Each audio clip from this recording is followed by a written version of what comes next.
What's going on, you guys? Welcome back to the Neighborhood Podcast. One of the hosts of the podcast. My name is Kyle Dabra. What's going on, everybody? Kevin Valentin here on behalf of the podcast. Kyle, my man, we are here. It's been too long. I feel like we've been taking a lot of breaks lately, but we've had some shit going on personally in both of our lives. Yeah, we've been busy. I've been busy with work. I'm cooked at this point just because work's been hectic to say the least. And I imagine it's got to be the same for you on the other side as well. Yeah, for sure. Definitely had a long week this week, but a good week. And then, obviously last weekend I was in the Keys, got back pretty late. So it was just a nice little getaway like you had with Texas, but still ready to get back to the grind. Yes, sir. Ready to dive into these topics? We got a bunch to go through. Oh, man. NBA playoffs are here, baby. Yes, sir. So the first two topics that we're going to go over, we're going to focus on the two remaining play-in tournament games.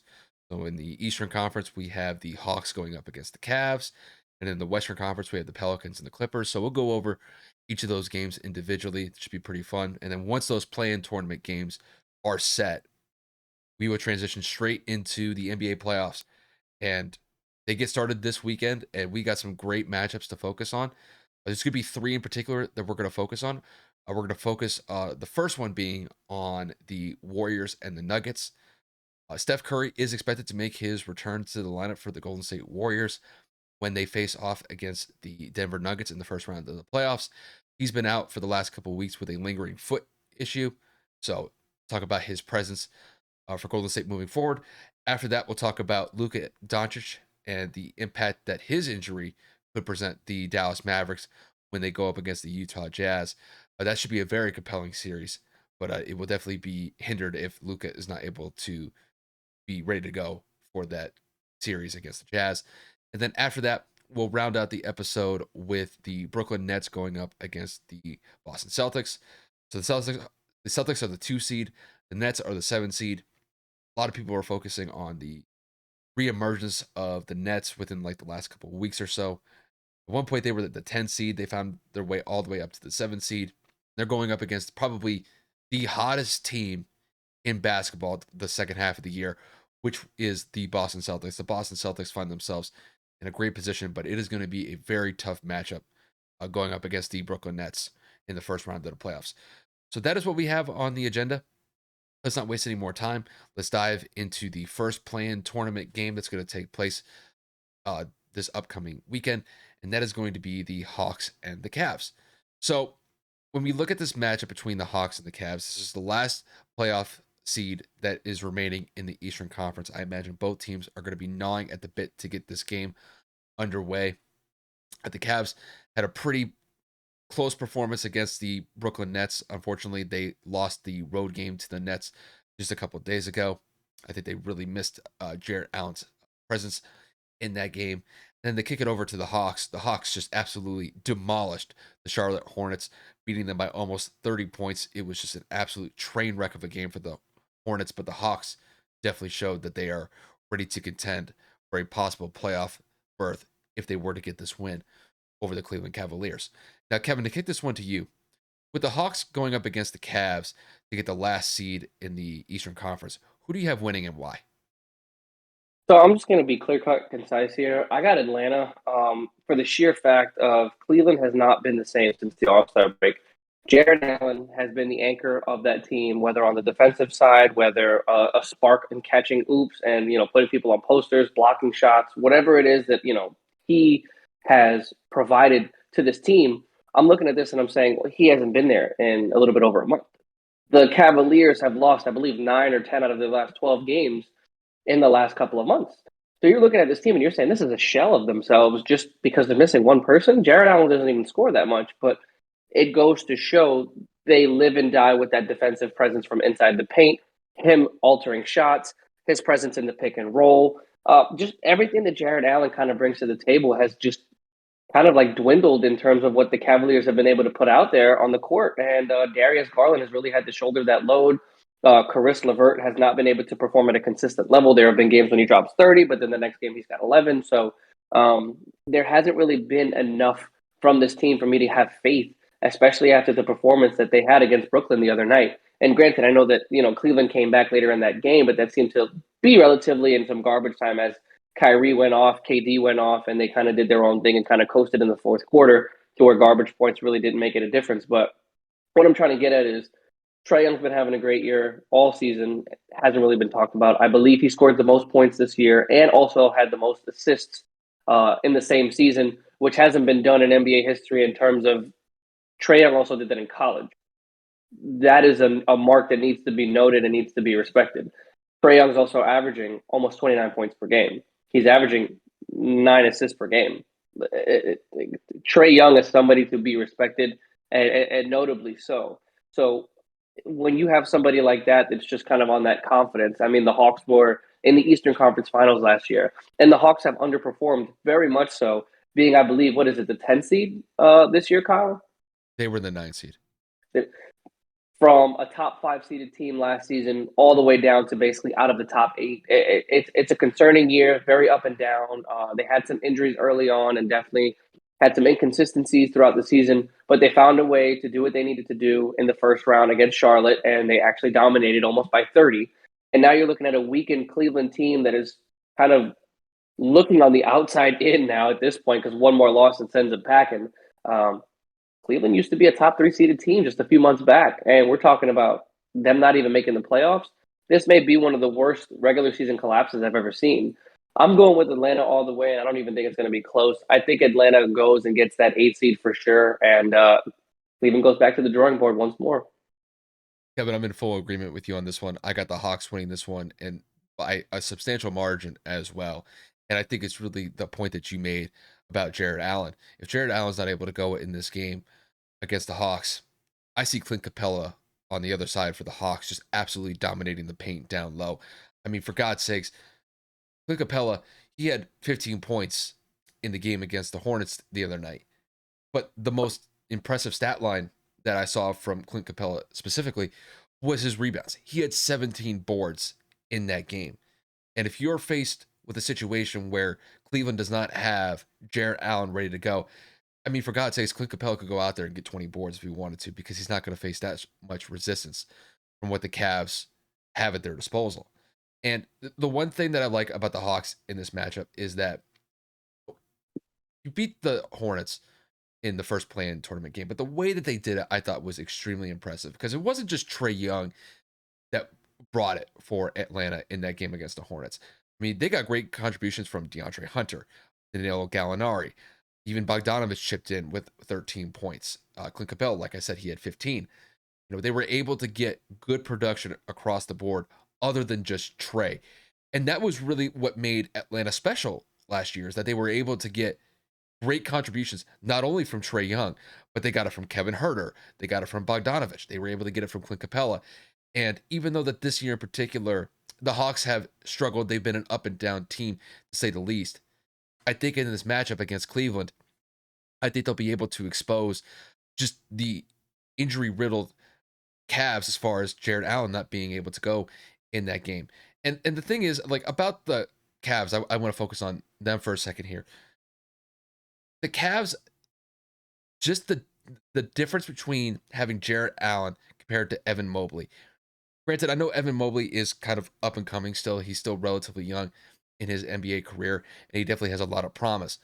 It's just that Jarrett Allen is just a difference maker. He's been in the league for multiple years at this point. His veteran leadership is definitely respectable, not only with the Cavs, but across the league as well. And when you miss a presence like that, there's definitely going to be a void because of his absence.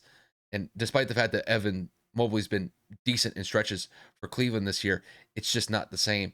And when you look at the defensive issues that Cleveland, I think, is going to have against the Atlanta Hawks, I think it's going to be significant because I don't think they're going to really have a significant defensive presence in the paint 10 to 15 out 10 to 15 feet outside. And I think that's going to leave them exposed. And it's going to put guys like Darius Garland, Karis LeVert, and maybe Laurie Markkinen to a certain extent, where they're going to have to excel and go above and beyond to get them this game. Maybe even Kevin Love has to step up and play better because Kevin Love only had 14 points in that game against the Nets the other night. So they're definitely going to need more production across the board from essentially everybody outside of Darius Garland because Garland was really the one that shouldered the weight of that game against the Nets. So I mean, overall, when I look at this game in totality, I picked the Hawks this one. I could potentially see them winning this game by 10 or 15 points, just because I think that their offensive firepower is going to be too much for Cleveland to handle. Had Jared Allen been in this game, I would probably side with Cleveland by a smidge, but with him not going to be in this game, I think the Hawks win this one in convincing fashion, and they get the last seed in the Eastern Conference. That's just how I see it. It's gonna be. I can't even lie. Unless Garland comes out and and I mean absolutely takes over a game, in which we've seen in certain stretches this year for Cleveland, to where he dominates and goes for 30 and 10 or more. We're gonna need to see the Caris LeVert from Brooklyn. We're gonna need a 30 plus game to keep their hopes alive, and even at that, Kevin Love, can you give me 15 and 10? I mean, who else is on this roster? Evan Mobley, can you give me 10 to 15 points with maybe 4 or 5 assists and maybe 5 or 6 rebounds? Can this roster really surprise the world and show everybody that this wasn't a fluke? Again, I mentioned earlier this team was competing for a top three seed.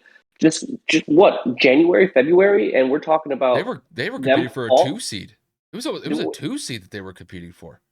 And we're talking about them absolutely having the biggest collapse in the Eastern Conference this year. And I get it, injuries are a big part of it, but for you guys not to be able to even kind of keep a top eight seed to just fall out within the play-in tournament, it's beyond me. But neither here nor there. We got a whole nother game to cover. I don't want to kind of dwell on it at all.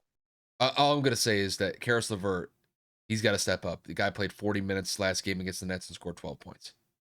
Like I know Karis has a lot more to offer than that, and I imagine that he's probably not too pleased with his performance against the Nets. But they're gonna need all hands on deck because I think Karis needs to play better. Marketing needs to play better. They need Kevin Love to play better. And they don't have Colin Sexton in as well because Colin Sexton is out. So that's just Cleveland's just dealing with too many injuries at this point, and I think that the Hawks are going to roll. But we'll just see how that game plays out. Now, with that said, we will transition into our second play-in tournament of discussion, and that is going to be the Pelicans going up against the Clippers. Now, in this game specifically, we're going to focus on the two primary players from each team, and that is CJ McCollum with the Pelicans and Paul George for the Clippers. Now, when we look at this matchup of CJ McCollum and Paul George, these are clearly the best players on their respective teams.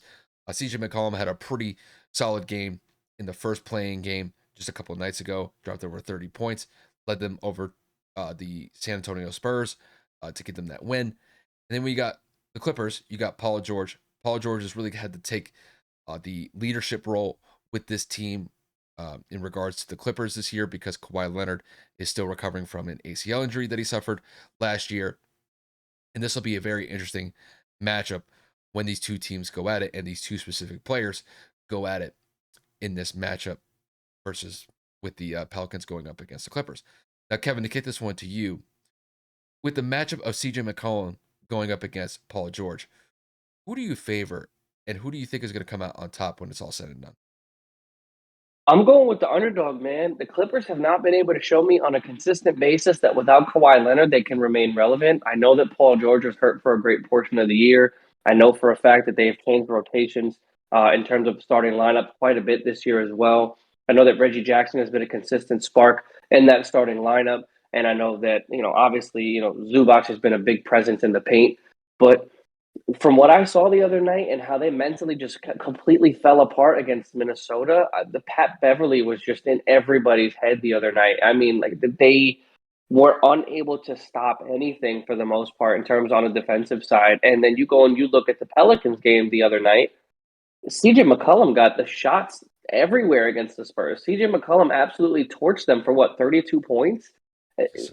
CJ just he wanted it more. You saw that he was getting off on that. He wanted the spotlight on him. He wanted to take the big shots. He wanted to be the guy on a team because obviously he's always played second fiddle to Dame. And I know that Brandon Ingram is probably the star of this team just strictly because Brandon Ingram is just that guy. Brandon Ingram has always been that guy since he left LA because he can give you 25 to 30 on any given night because of his ability to shoot the basketball and finish at the rim.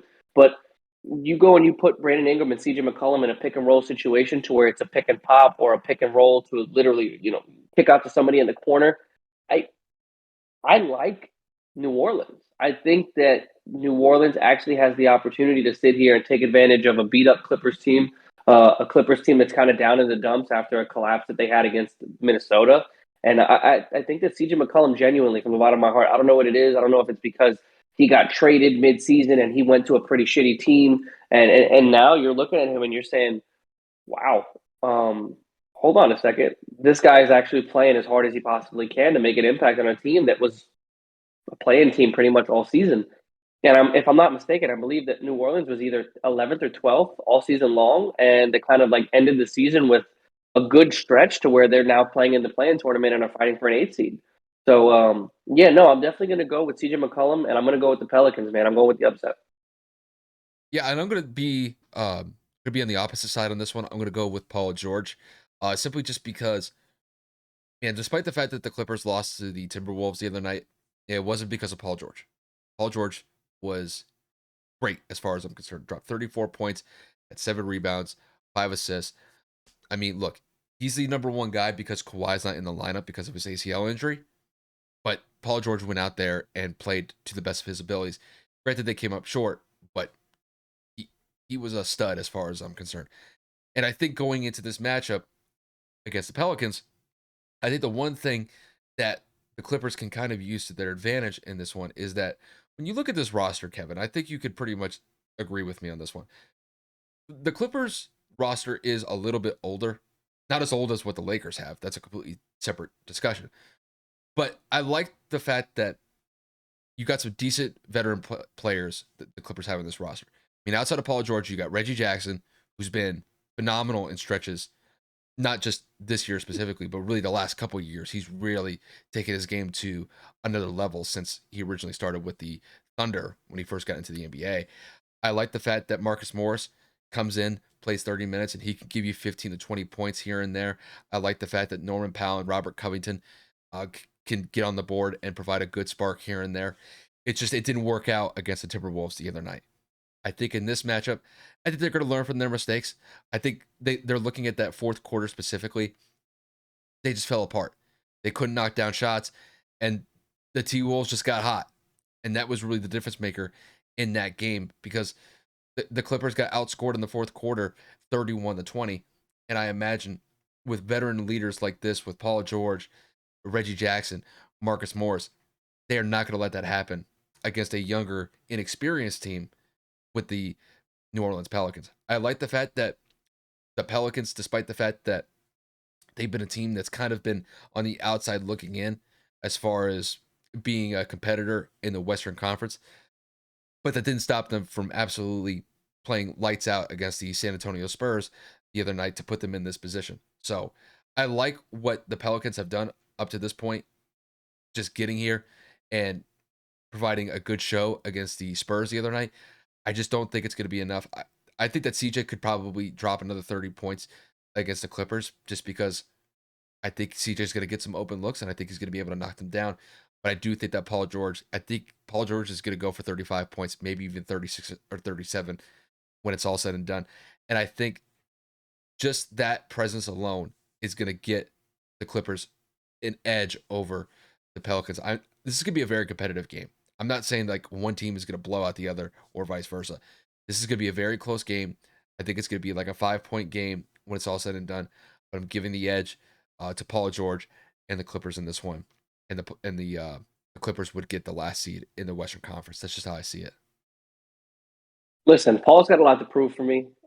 Obviously, with him missing so much time and obviously kind of being that second fiddle behind Kawhi for the last 2 or 3 seasons, he's got to show me that he's willing to take over this game, and he's got to show me that he is going to be able to lead this team despite his running mate being out of commission.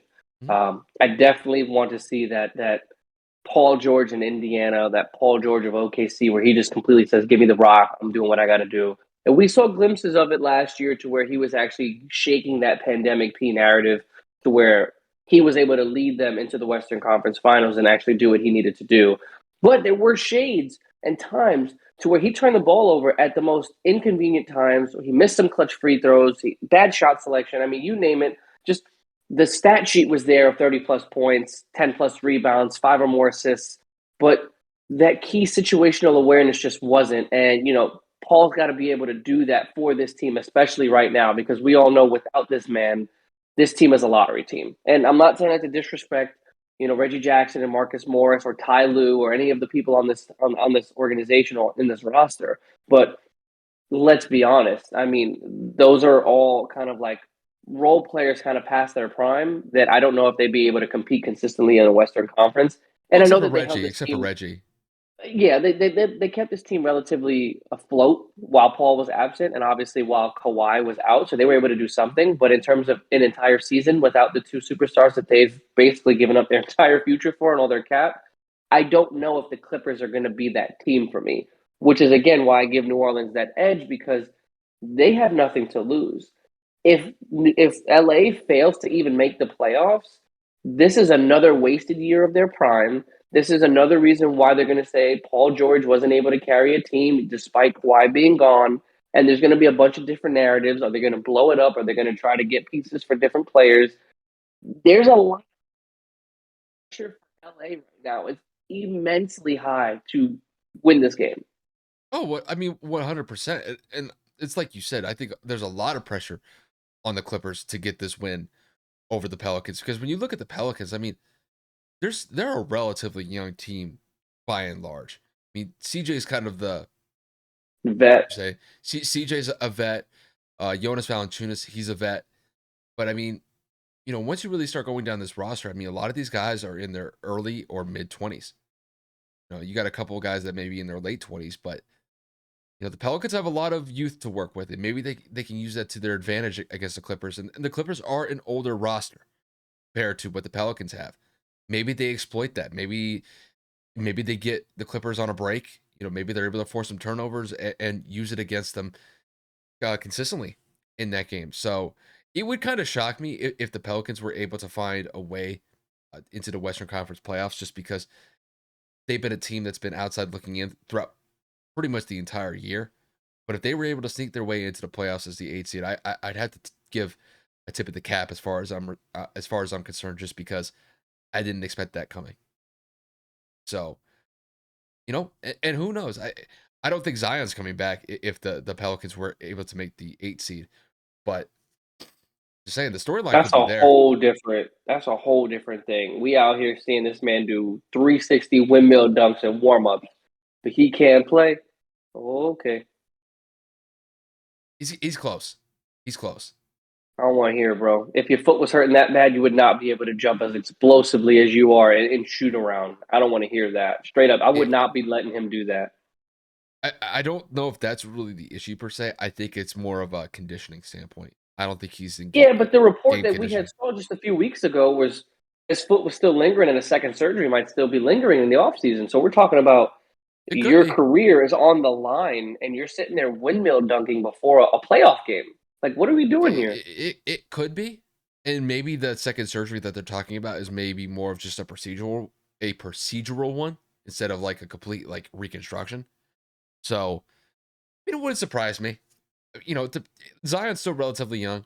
I don't know what's going to happen with his foot, but I'll tell you this, for somebody that is that oversized to begin with and is already dealing with foot issues, that is hopefully that doesn't Not linger a good look. Not a throughout good his look. career.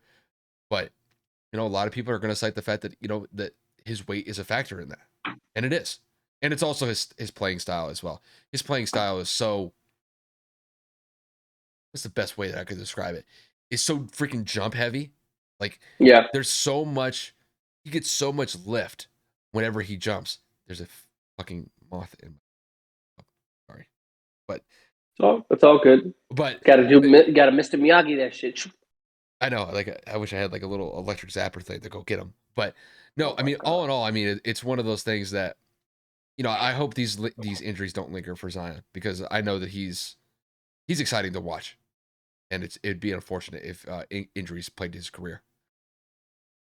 But this comes with the territory. Injuries are a part of the game. It's an unfortunate way of looking at things, but We'll see what happens with Zion. It'd be cool to see him play in the playoffs, even though he's missed the entire year.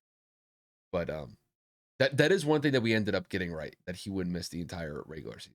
So not to like pat ourselves on the back, but with one of the very few times that Kevin and I were We're right actually about Dame right. too. Yeah, yeah, yeah. But the Blazers were a lost cause this year. That was kind of the difference.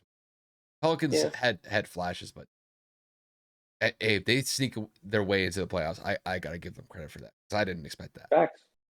But with that said, we're going to transition into one of our featured playoff discussions, and that is going to be Steph Curry and his return for the Golden State Warriors when they go up against the Denver Nuggets in the first round of the playoffs. Now, Steph has been dealing with a lingering foot issue for the last couple weeks, but it is looking very optimistically that Steph is going to return for game one for the Warriors, and I would assume that his presence on that roster is going to be pivotal going into that series against Nikola Jokic, who could potentially win back to back MVPs, and going up against some solid players that the Nuggets have on their roster, guys like Aaron Gordon, Monte Morris, Michael Green. They're going to need Steph ready to go for that series. Hopefully, that foot injury is not a concern moving forward into this series. Now, Kevin, to kick this one to you, with Steph Curry returning for the Golden State Warriors when they go up against the Denver Nuggets in the first round of the playoffs, just how impactful is that going to be for Golden State moving forward? Well, it's going to be extremely impactful. I mean, we're talking about the greatest shooter of all time. We're talking about somebody that demands to be guarded right when he gets out of the car in the parking lot. We're talking about a guy that changes the dynamic of a game and how a defense completely strategizes against him. The man can pull from half court and beyond. We've seen him do it. We know that when he gets hot, it's very scary. Him and Clay on the same court together, let alone when one of them gets hot, you kind of have to go and double the other, leave the other one open.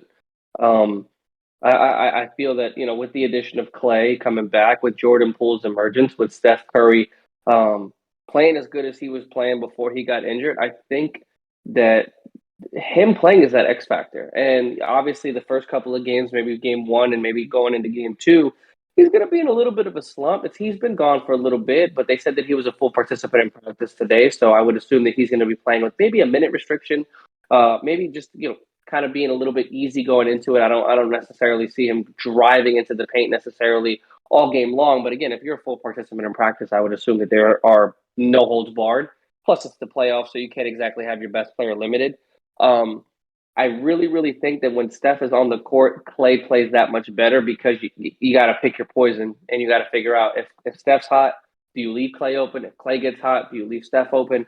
And it's just it's a dynamic duo of a magnitude that you necessarily can't predict.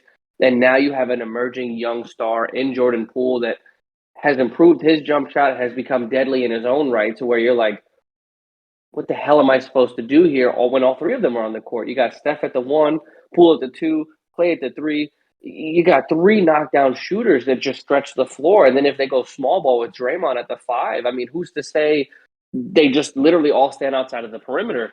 So Steph Curry just makes the team better, even if he runs around and he's the decoy, even if he has an off night. We know for a fact that Clay and everybody else on that team can step up and kind of shoulder the load themselves.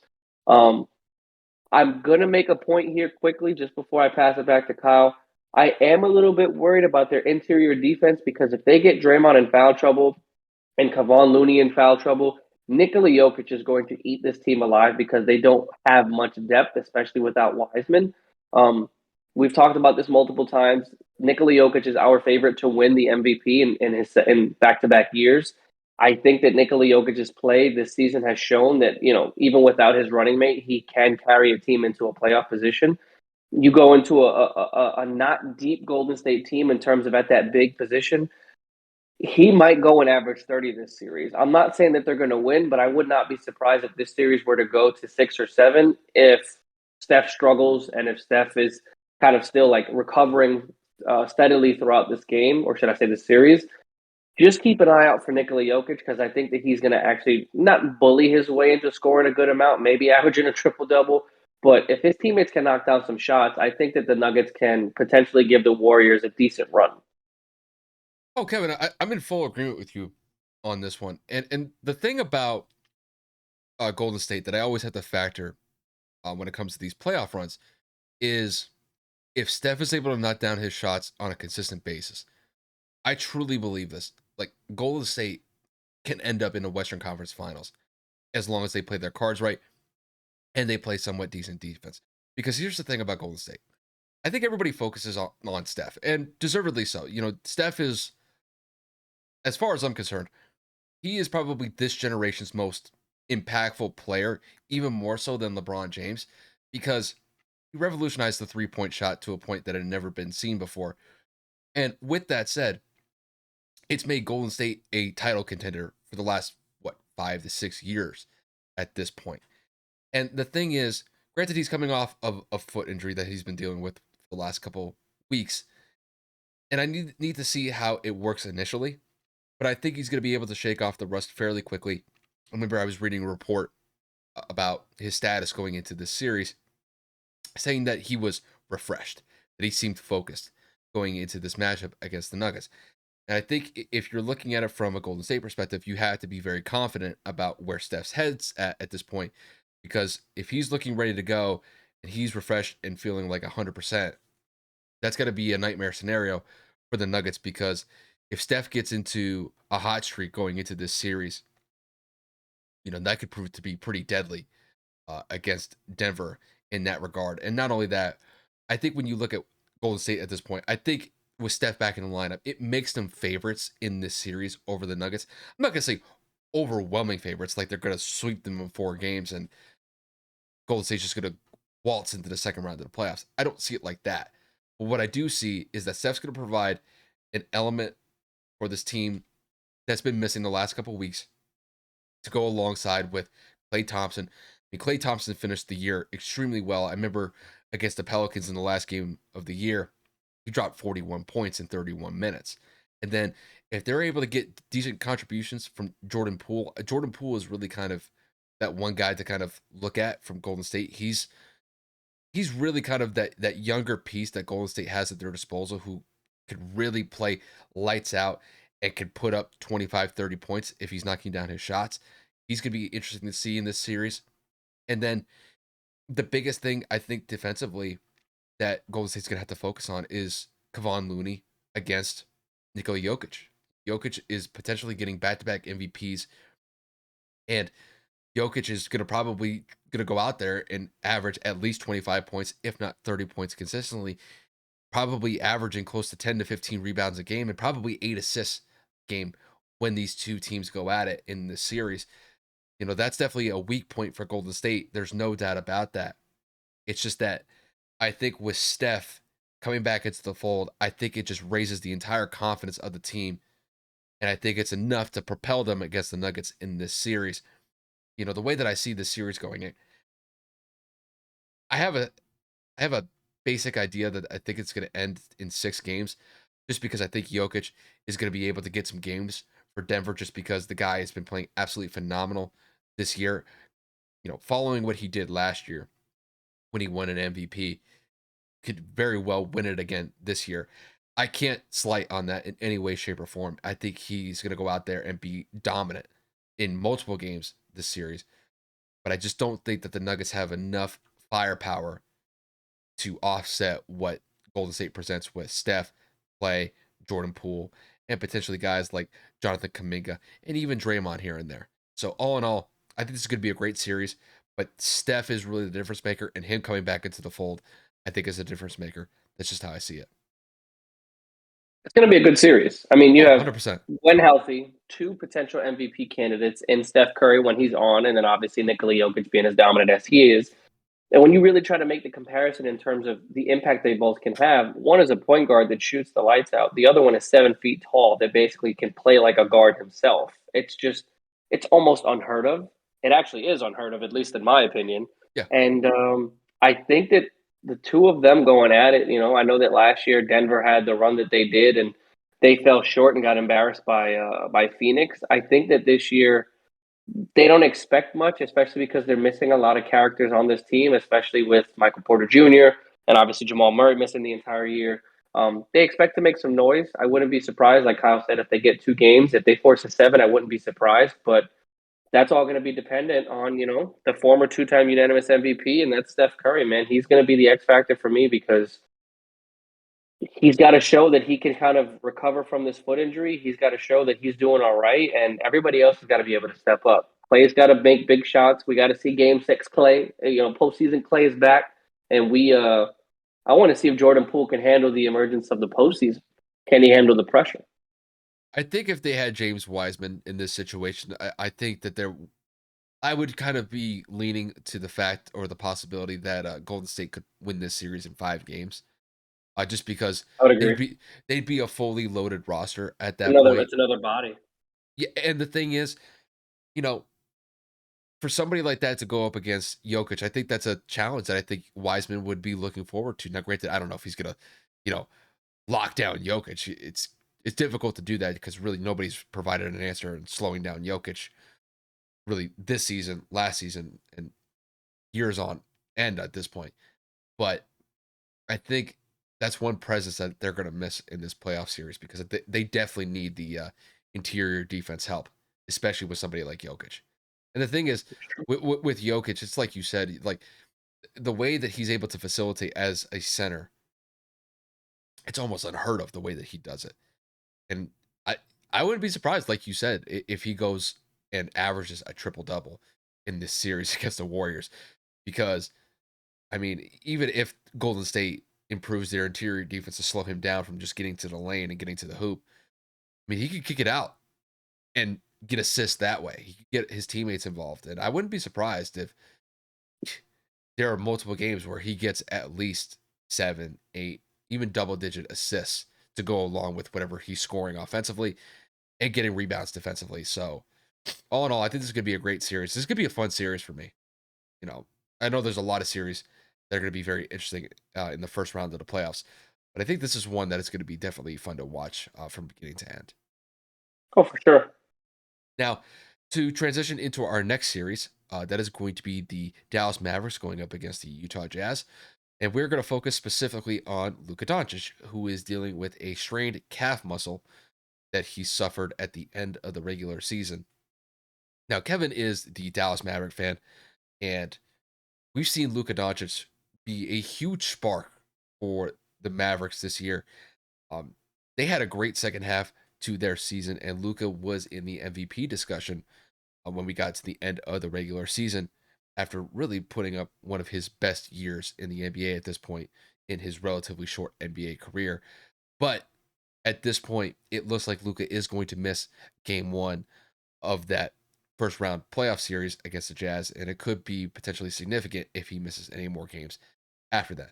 Now, Kevin, to kick this one to you, with Luka Doncic missing game 1 of the series where they go up against the Jazz, just how pivotal do you think it is going to be for Dallas to find a way to have a decent shot to beat the Jazz with potentially Luka being out? To me, it's probably the biggest piece. He's the best player on our team, one of the best players in the entire NBA. You have somebody on that roster being an MVP candidate for the majority of the year, and then they just aren't available. It's detrimental to a team like ours. He's our best facilitator, one of our best playmakers, has improved on the defensive end, one of our best clutch performers. I mean, you name it. Just Luca leads almost every single statistical category for the Mavericks this season, and you just kind of look at it like, well, how are we supposed to replicate that? How are we supposed to, replace that in any way? And you just have to look at it and say, you know what? Nico Harrison, the GM of the Mavericks, made a decision to trade Kristaps Porzingis, and he had enough faith to say Spencer Dinwiddie can carry this team. He had enough faith in Jalen Brunson to, lead this team when Luca was off the floor. We've had what's the word I'm looking for? We've had the better performance of recent years from Dorian Finney-Smith to be able to knock down good shots. Reggie Bullock has been playing absolutely incredible in the second half of the season. So, I mean, we have playmakers. We have people that can shoot. We have people that can score. It's just a matter of can they do it at a consistent clip like Luka Doncic did. I am worried about the calf strain. I'm not going to lie. Kevin Durant's calf strain a couple years back has me petrified of just hearing that terminology because we all know what happened with KD. And I don't want Luka to risk his career for the postseason, man. I'm not saying that we're not going to win or that we don't have the potential to do some damage in the playoffs, but when you talk about a calf strain at this level, this late in the year, I don't want anything to be forced to where something like what happened to KD ends up happening to Luka. I am going to hold Jason Kidd accountable for the situation that Luka is currently in my professional opinion and my personal opinion as well as a fan. I didn't think it was necessary to play him in that final game. Granted, I know it was for seeding purposes to try to compete for the third seed in the Western Conference playoffs, but third versus fourth, it's not like you were to jump 2 or 3 spots. It's not like it would have gave you the home court advantage for the full season. We already had a solidified we weren't going to be lower than a fourth. We had home court no matter what happened in the first round of the playoffs. I thought that him staying in the game as long as he did was unnecessary. I thought that him playing in the game was unnecessary. Luka now pays the consequence with this calf strain. So in terms of overall how it's going to affect the team, I think it's going to be incredible. I think it's going to be big. I think his presence is going to be missed immediately just because of everything he provides this team from a scoring and leadership standpoint. And I am a little bit nervous as to how it's going to affect our depth because people are going to have to get a little bit more burn than they've been getting all season. Trey Burke's going to play a little bit more. Frank Ntilikina is going to play a little bit more. Jalen Brunson's going to have a lot of pressure on him, and as well as Spencer Dinwiddie. So we're just going to have to see how this team combats the adversity, and we're going to have to see if Luka ends up missing more than just one game. And if he does, I would say that Dallas needs to panic because those first 2 games at home, if we end up falling to one or two of them, Utah's going back, and Luka's going to be probably limited with that injury. And I know that Luka's been injured in the playoffs before, but when you're talking about a calf as opposed to an ankle, there's a lot more ligament damage. I feel like they could end up contributing to lingering injuries down the path of the playoffs if we were to make it out. So this is going to be huge for me. Luka's injury is going to be absolutely incredible and critical to watch, or not incredible. It's going to be critical to watch, and I'm nervous as a Mavericks fan for sure. Well, Kevin, I mean, I'm in agreement with you about the panic factor when it comes to the Mavericks at this point, simply just because you know the Mavericks have been a really consistent team from beginning to end this season, but it's largely been predicated on the success of Luka Doncic. Granted, I think adding Spencer Dinwiddie has been a valuable add so far, and he's proved to be a very solid piece for Dallas after making that trade with Kristaps Porzingis going to the Wizards. And the way that I see it is that Spencer Dinwiddie is going to have to kind of take the leadership role here for the Mavericks until Luka comes back. Because the one thing that I like about Spencer is that, Spencer has gone through his own injury issues in the past, but he's never let that deter him from the spotlight. And I think this year in particular, when he got to the Mavericks, granted, I know Kevin initially criticized the trade that sent Spencer Dinwiddie and Davis Bertans to the Mavs, but really Dinwiddie has stepped up and been a valuable piece for this team to go alongside Luka Doncic. And I do think that until Luka Doncic gets back, I do think that Spencer Dinwiddie could handle the pressure of being the focal piece of this team moving forward until Luka gets back from his calf issue. Now, even when Luka gets back from his calf issue, I still think that there are going to be issues with the Mavericks against the Jazz in the series because, Kevin, it's like you said, we don't know whether or not that Luka's going to be fully 100% when he gets back into the court. More than likely, he's probably going to be around 85, maybe 90%.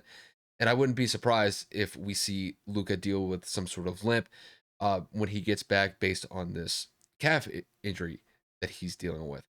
And Kevin, it's like you said, there's always that fear.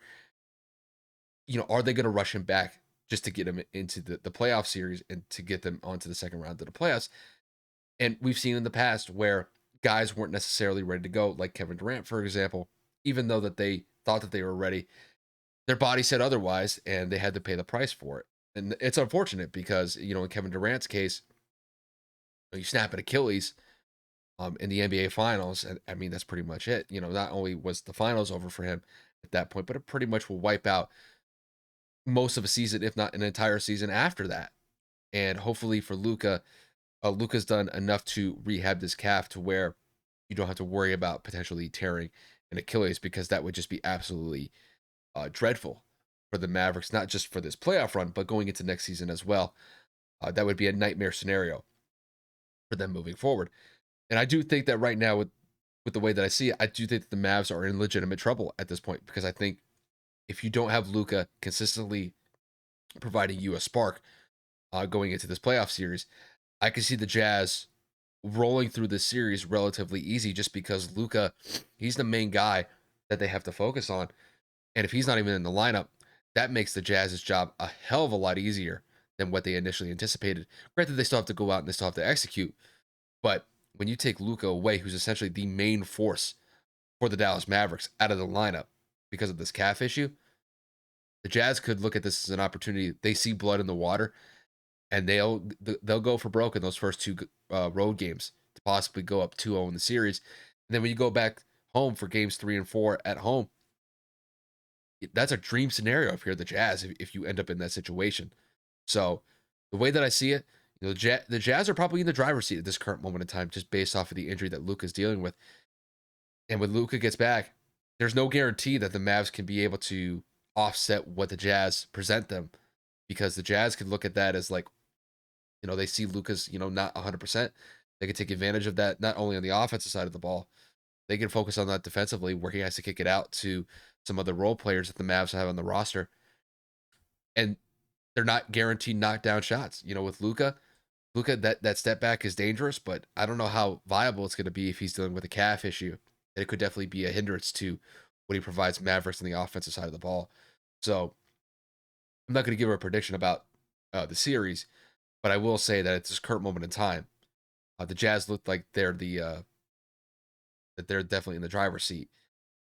But we have to see what happens with Luka, and it would be it'd be unfortunate to see Luka not be able to play up to his level in this series if this calf injury lingers. That's just how I see it.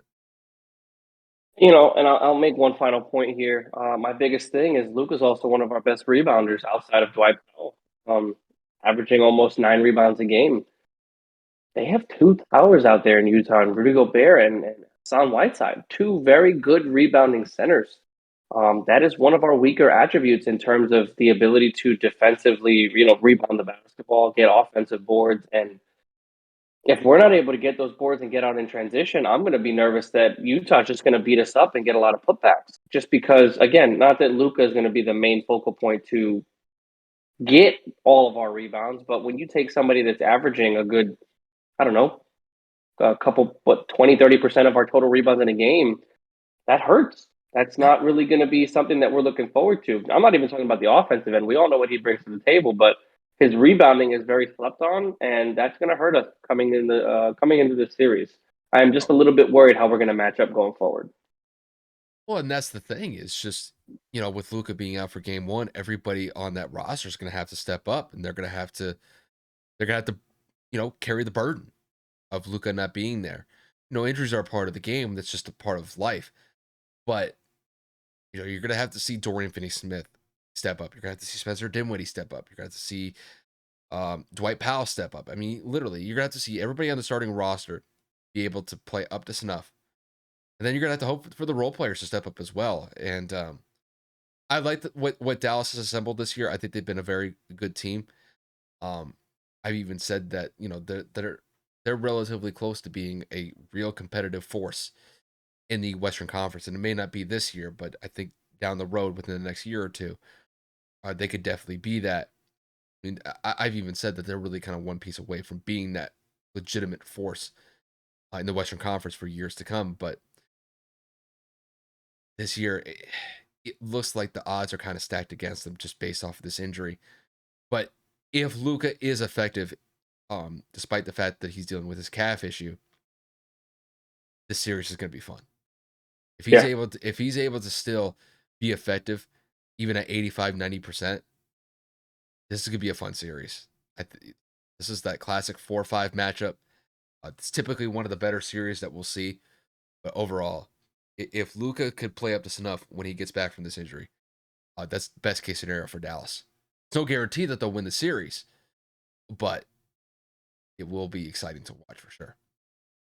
Now, with that said, we're going to transition to our last topic of discussion, and that is going to be the Brooklyn Nets going up against the Boston Celtics. So we kind of talked about the Nets a little bit earlier when we talked about the Cavs.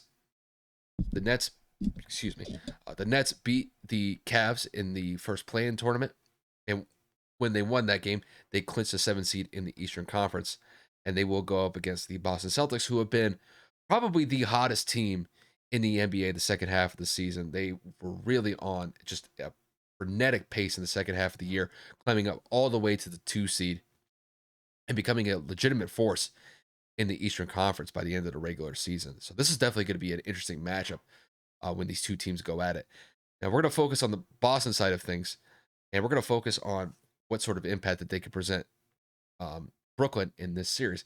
Now, Kevin, to kick this one to you, who do you think is going to be the most impactful player for the Celtics when they go up against the Nets in the first round of the playoffs? I know that everybody wants to say Jason Tatum, and I know that he's the guy that's single-handedly been carrying this team into the current state that they're in right now. But when we talk about most impactful, an X factor, it's got to be somebody different. It's got to be somebody that's going to make or break this team. And in my opinion, that's Jaylen Brown. It's always going to be Jaylen Brown. We know that Jason's going to get his 20 to 25 shots up. We know that Jason's going to score anywhere from 25 to 30. We know that Jason is going to be able to rebound the basketball and defend Kevin Durant as best to his capabilities.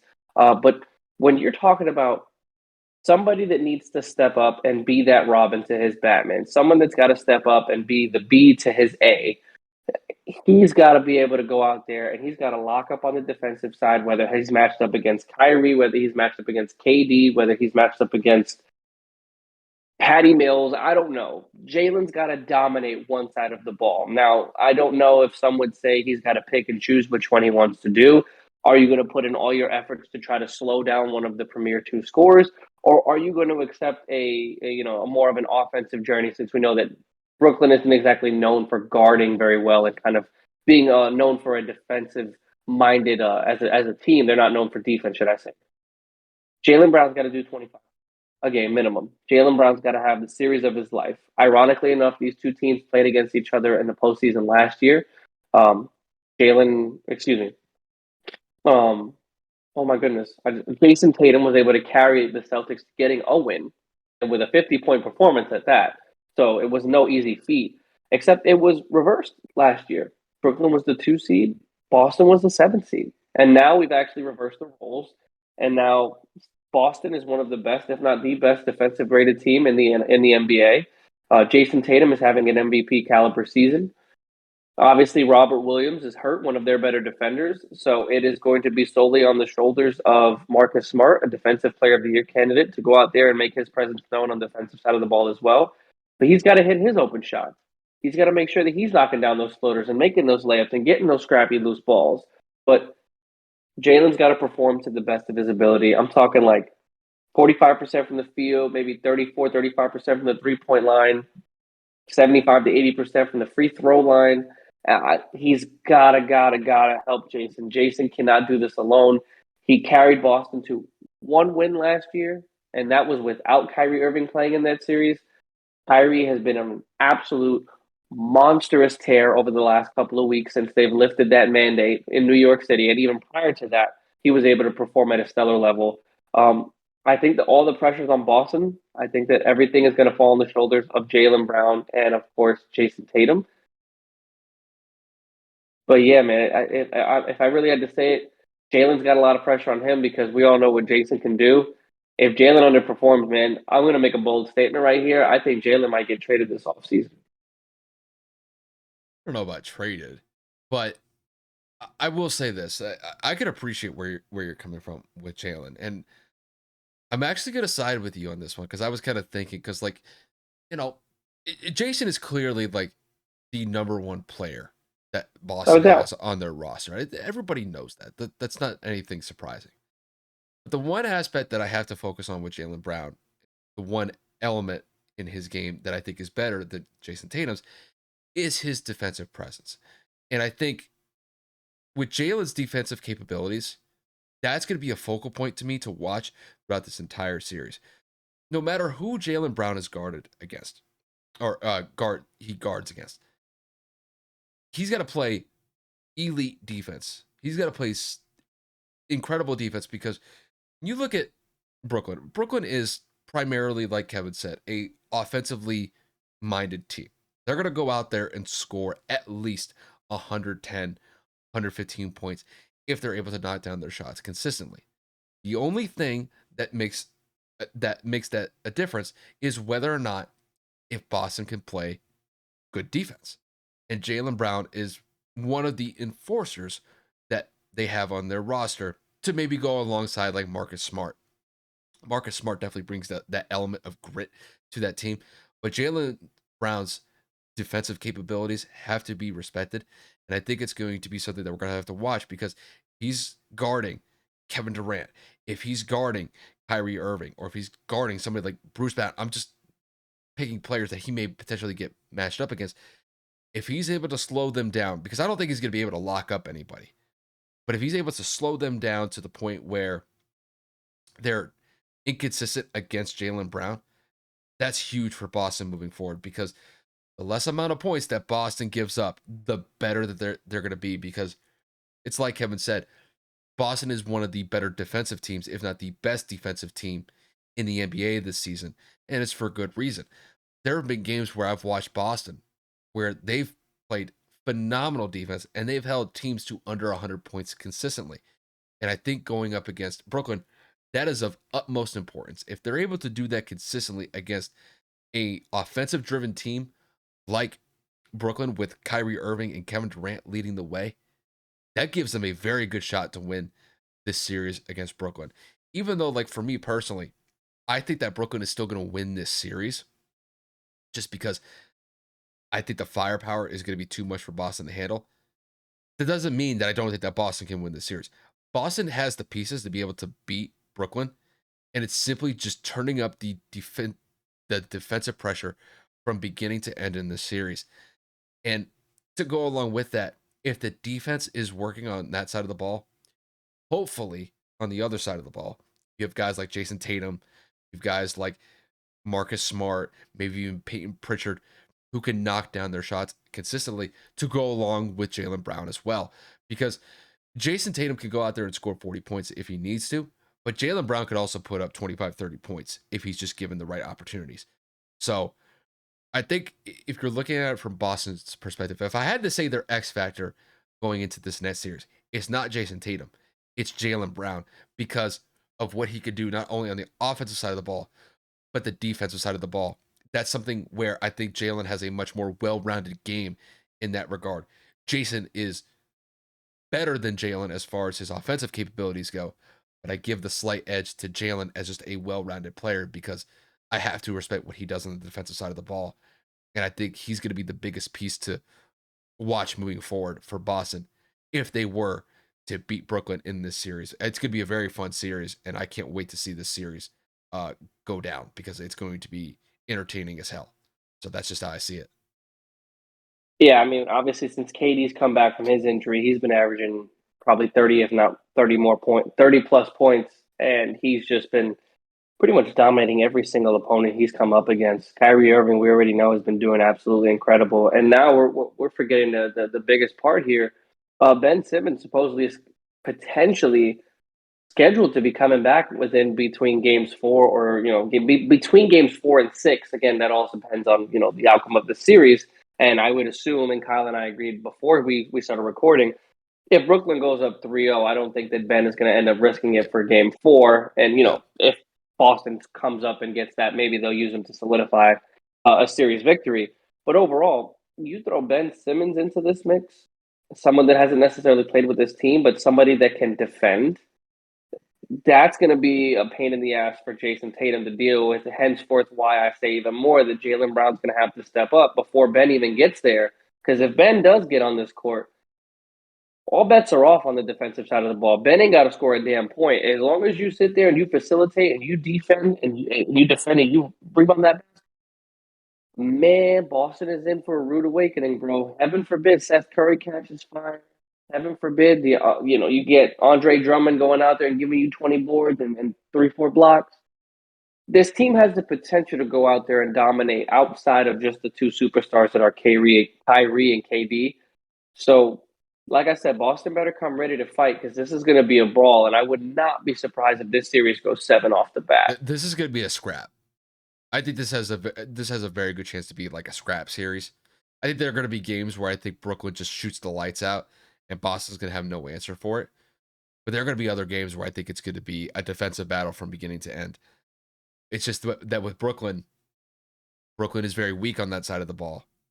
And listen, if Jason and Jaylen get hot, I don't know if the Nets have the requisite pieces to be able to slow down Boston in that regard. So that's going to be very interesting to see how it plays out. But I mean, I think this is probably one of the most compelling series that we have on the weekend slate and moving forward in the first round of the playoffs. So I think it's going to be great to watch. I'm just But happy playoff basketball's here, bro. it's man, the season just flew by. But man, this is what they all play for. This is where you got put everything on the table, and this is what it's all about. So For all the marbles. we're a long way away from the finals, but gotta start somewhere. And it starts this weekend, and I can't wait for it. But Facts. yeah, I think we knocked out all of our topics. You ready to wrap this up? Oh yeah, man. I'm ready for bed. Tomorrow's Friday, or should I say it's Friday right now. Yep. Kyle and I are both dead to the world. We're gonna wrap this one up, man. Yeah.